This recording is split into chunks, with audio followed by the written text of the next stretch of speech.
Hello, good evening. For today's video, tayo po ay nagluto ng homemade na pindang babi. So, this is pindang babi ang tawag namin sa Kapampangan.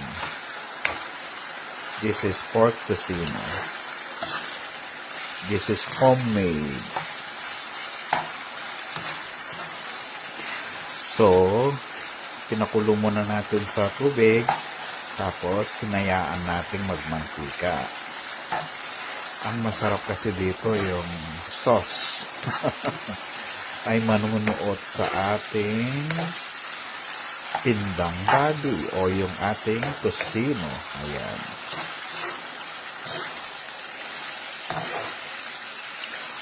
Ang sarap ng amoy.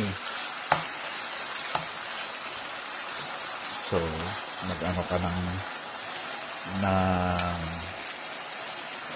suka na may bawang at saka fried rice. Naku po. This is yummy.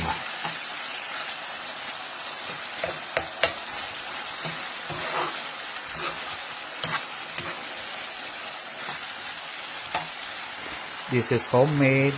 This is pindang babi.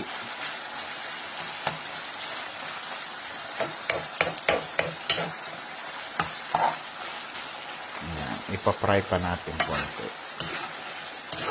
Pero wag na natin hayaang masunog.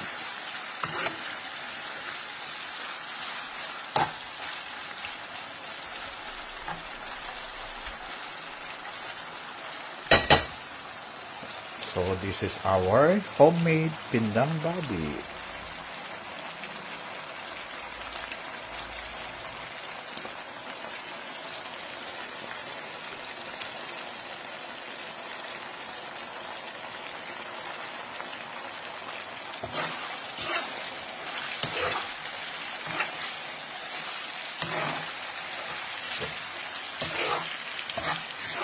Ganyan po ang pagluluto sa tocino.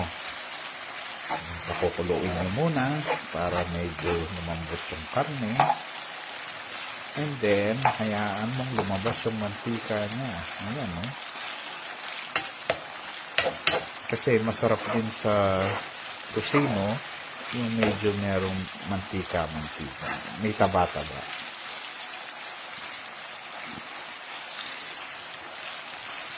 So, this is homemade tocino.